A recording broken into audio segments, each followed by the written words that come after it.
Sup, it's Seal. Welcome to the second episode of Katawa Shoujo, and welcome to the second episode of Visual Fridays. In the last episode, we finished Act 1, which was, so there was the prologue we finished, which was, Out Cold and a bundle of Isao. So today we'll be doing a gateway effect. I had a little bit of issue, before, so I've gone a little bit ahead, but I've gone back so we can catch up. Let's do this. The gate looked far too pompous for what it was. In fact, gates in general seem to do that, but this one especially so. Red bricks, black wrought iron, grey plaster, assembled into a whole that didn't feel welcoming at all. I wonder if it looked like what a gate for. I wonder if it looked like what a gate for a student. You know, a gate for a student. Oh my god, this is gonna kill me. This is what it's like recording lines as well. I need to do like a big what's it called? I need to do like a proper thing at some point. Let me just turn the volume up a little bit for me. Yeah, I need to do like a behind the scenes and stuff at some point, because this is it's really, really bad. I don't know why, but I just struggle to speak English. I wondered if it looked like what a gate for a school should look like, but couldn't decide. Probably not. Of course, I didn't want to get stuck on thinking about Of course, I didn't want to get stuck on thinking about the gate for too long, so I entered through it with a brisk pace that felt surprisingly good. Moving forward feels good. So I walked towards the main building of Yamaku Academy with this brisk pace. I'm alone as my parents are taking my stuff to the dorms, and there's supposed to be someone waiting for me. Does that work? No? Okay. The grounds are incredibly lush, filled with green.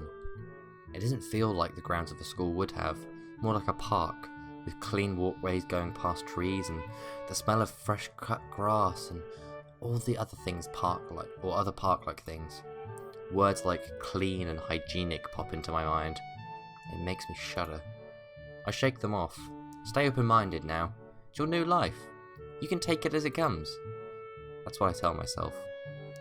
A few big buildings loom behind the leafy canopies, too big and too many for just a school.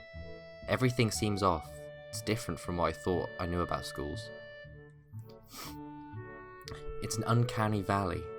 Even though I was told this would be my new school, in the back of my head, it didn't feel like one.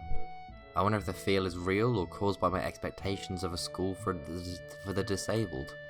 Speaking of that, I don't see anyone else here. It's kind of eerie.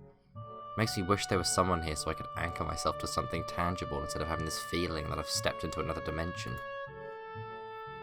The trees hum with the wind, and the green hues flashing all the way around me to catch my attention. It makes me think about hospitals again. How they say that the operating rooms are painted green because green is a calming colour. So why am I feeling so anxious, despite all this greenery? Only after I stand in front of the haughty building. Ooh. Oh my, that's a very haughty building. Ooh. In front of the haughty main building, I surprised myself by realising why the gate bothered me. It was the last chance I had to turn back, even if I had no life I could return to. But still, after entering, there was absolutely nowhere I could go back anymore. Feeling nervous, and with this realisation set in my head, I opened the front door. A tall man with bad posture notices me as I enter. We're the only people in this lobby, so it's only logical. Oh my god, is that David Tennant and Remus Lupin having a baby? You must be Nikki? Nakai. So you are. Excellent. I'm your homeroom and science teacher. My name is Muto. Welcome. We exchange a handshake that's neither sloppy nor firm. He looks at his watch. The head nurse asked for a brief check-in visit, but there's no time for that now. Oh, should I go later? Well, no shit. Yes, afternoon is probably fine. We should get We should get going and introduce you to the rest of the class. They're waiting already. I don't know why I'm so tired. Waiting for me? I don't really like being the centre of attention, but I guess it's inevitable for a situation like this. Somehow, knowing what's waiting for me makes me feel really nervous. Thinking of it, I almost miss what the teacher's saying. Do you want to introduce yourself to the class? As you can see, because I did try and record this before, but something went wrong with the video. So, what I'm going to do is I'm going to go for the opposite. Yeah, of course. Yeah, sure, I mean, isn't that normal? Of course, but not everyone likes being the center of attention. I'm probably one of those people, but I guess I should be the one to give the first impression of myself. Right, but it's no problem. Let's go then. My heart is pounding in my chest, and it keeps me from thinking about my condition as I follow the teacher up the stairs. The third floor down, the third floor corridor is marked as the classroom for class 3-3. Muto opens the door and enters. Good morning, everyone. Sorry I'm late again. Hungover. I hesitate for a split second at the door, freezing on the spot. Oh, you gotta be kidding me. There we go. Get a grip. This is a big step, I know that, but there isn't any point of worrying so much about it. At least not this soon. I follow the teacher into the classroom and look around. Partly so I won't have to meet the curious gazes of my new classmates. It's pretty spacious, and the ceiling is unusually high, and there's a lot of space left over around and in between the desks. The entire wall taken up by a blackboard and high old-fashioned window only makes it seem larger. The students' desks are just the standard wooden desks with a shelf underneath for books and wooden chairs with metal frames. Simple and efficient. I stop walking in the front of the classroom and face the students. They all look normal, like students in any other school. But then why would they be here? Probably like me, and have something wrong with them, only it's not immediately obvious. Then I notice that one girl seems to be missing the thumb of her right hand. It's a little jarring. Despite the natural tendencies to listen when someone's talking about you, I tune the teacher's speech halfway through while he introduced me to the class. I notice a flash of dark hair and see someone looking at me. A girl with really long straight hair that's pretty eye-catching. As she looks back at me, she covers her face with her hand as if to make her invisible. There's one boy with a cane leaning against the lockers at the rear of the class. It's weird seeing someone so young with a cane. Another girl seems to be making some sort of weird hand motions. Sign language? She peers at me over the rim of her glasses, then goes back to whatever she's doing. She's kinda cute. So's the cheery looking girl with the pink hair sitting next to her. She's really hard to miss. I don't know how I didn't notice her the moment I walked in. Please welcome our newest classmate. He claps his hand, and so did everyone else, except the girl in the front row who has only one hand. I cringe a little, but hide it by bowing in thanks for the applause I did not deserve. A collective silence tells me I should open my mouth now. So, I'm Hisao Nakai, and after that, my hobbies are reading and soccer. I hope to get along well with everyone, even though I'm a new student. And after that, I'm being so boring. This is exactly like every first introduction ever. I should say something more exciting. I also have an addiction to cocaine. Ha, got him. I end up saying nothing, and the teacher picks up from there. Everyone seems to be satisfied with what I said, though. A few girls are whispering to each other, throwing glances at me. Could have gone worse. I listen to the teacher as he drones on about getting along while letting my gaze sweep across the classroom. Everyone seems to be listening to him intently, and when he's done, they clap their hands again, which feels like a weird thing to do. The first row girl claps this round with with one hand against her other wrist that ends in a bandaged stump. It makes me feel a little bad. We're going to be doing some group work today, so it'll give you a chance to talk with everyone. Is that okay with you? Yep, that's fine with me. That's good. You can work with Hakamichi. She's the class representative. She can explain everything you want to know. And who else will be able to do that better, right? How could I know? The teacher passes out the day's assignment and announces we'll be working in groups of 3. It hits me that I don't know who Hakamichi is. Slow, the teacher seems to catch on to my helpless expression. Oh, right. Hakamichi's over there. Shizune Hakamichi. As he calls out her name, the cute, bubbly-looking girl with the bright hair and gold eyes waves her hand at me. I take a seat next to her by the window. Hey, I guess you're Hakamichi, right? It's nice to meet you.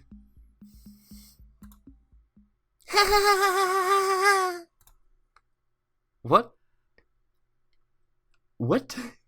I'm caught off guard by her laughter. It's nice to meet you too, but I'm not Hakamichi. I'm Misha. This is Hakamichi. She-chan. Giggling, Misha points to the girl next to her, the one I saw using sign language before. It looks like she's been staring at me this whole time. She nods once nonchalantly to show that she acknowledges my presence, but only barely. She has short yet careful. She has a short yet carefully neatly brushed nose, a pair of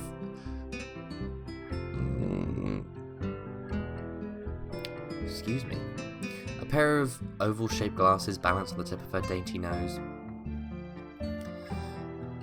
and dark blue eyes that seem to be alternating a few seconds between analytical and slightly bored. It's nice to meet you.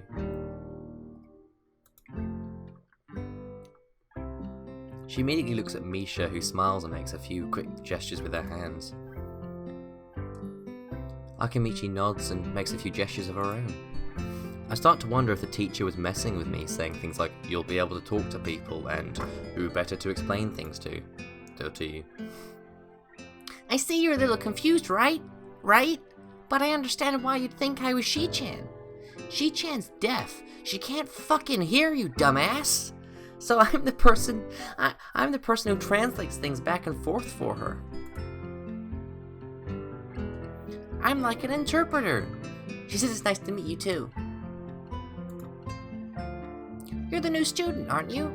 Well, She-chan, of course he is. If he wasn't, you'd have been standing up there for no reason, right? Right! He seems like a very interesting person, doesn't he? We knew there was going to be a new student, but we didn't know you'd be here today so soon. He-chan, right? He-chan? Yep, it fits, doesn't it? Did I say it out loud? It's just a surprise. I never liked that nickname. Don't really see how. It fits. You look just like I imagined. Ah! Yeah, you... Oh, fucking kill me. Yeah, you look just like a He-chan. I wonder... Oh god, everyone's turning into Misha. Fucking kill me. I wonder why everyone seems to think so.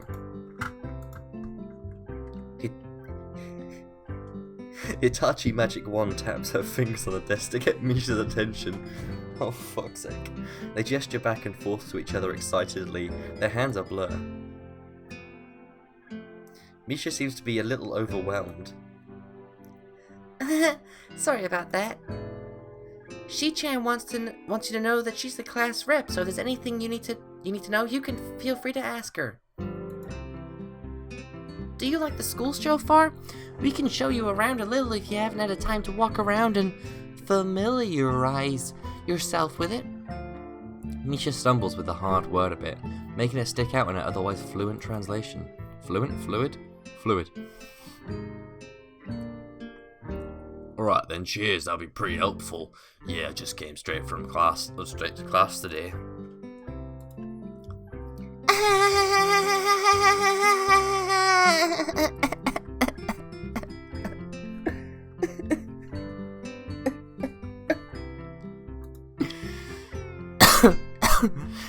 that's no good. You should always try to learn as much as you can about where you're going before you go there. Not just with school either. Always, even if it's a trip to the convenience store. Really, Shi-chan? Ah! Shut the fuck up, cunt. Learn about where you're going. I guess I didn't bother to do that. I just didn't care enough to do so. I didn't look forward to this, even if I committed myself to go along with it half-assedly. But anyway, I don't say anything, and Misha signs something that ends with a shrug. What was that? Seems to be about me. I feel like slumping over in my seat. Both of them are smiling, but that shrug hit me unexpectedly deep. You look down. Are you okay? Don't take it the wrong way, please. I hate it when people are afraid to ask questions. That's how people learn things, by asking. Asking for help is perfectly normal, as much as needing help. Stop looking like you just failed a test. Alright. Alright. Oh, and another thing. You don't have to call Shi-chan something so formal like Hakamichi or Hitachi Magic Wand or class rep or bitch all the time. Just call her Shi-chan. The fuck do you say to me, bitch? Okay, maybe that was too casual. Maybe Shizune would be more appropriate.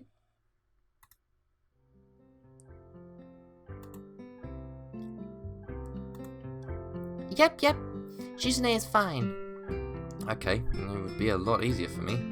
I feel a lot more at ease. Both of them seem so friendly, so I feel like an idiot for being so apprehensive earlier.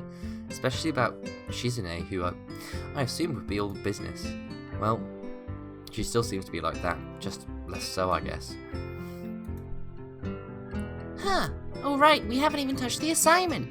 We should start work now, or Shi-chan will get mad and start vibrating. I hate it when Shi-chan starts vibrating. The assignment is also kind of long, so if we start now, we might be able to finish it before the end of class. How do you know when class ends? When I was in high school, I didn't even know when class ended, and I was, like, by the end of the year. Fuck off. Oh, her fucking voice hurts my throat. Oh my god. Wow. That too. Shizune glares at the two of us impatiently. I don't need to know sign language to understand that. Okay, I get the message. After class, we can take a walk around the grounds together. It's a nice day today. Okay. The assignment's actually very challenging to get through, combining aspects of both difficult and being both difficult and unnecessarily long. Still, we finished it a few minutes earlier than anyone else in the class, despite our late start. Shizune and Misha are really capable. They're quite different though. The class rep is as calm and professional as she looks, while Misha's a lot more playful and girlish, not to mention a little more easily distracted. To be honest, the two of them did most of the work. I felt guilty about that.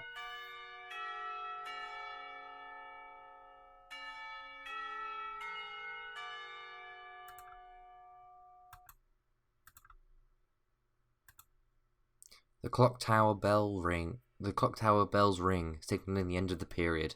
Time for lunch.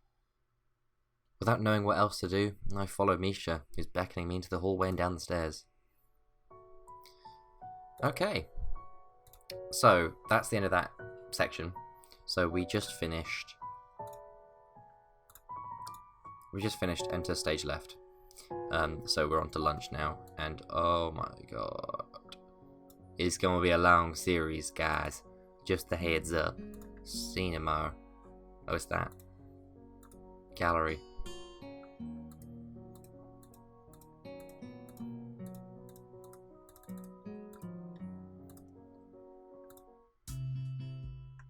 Okay, I'm just messing around now. Okay. Like and subscribe if you enjoyed.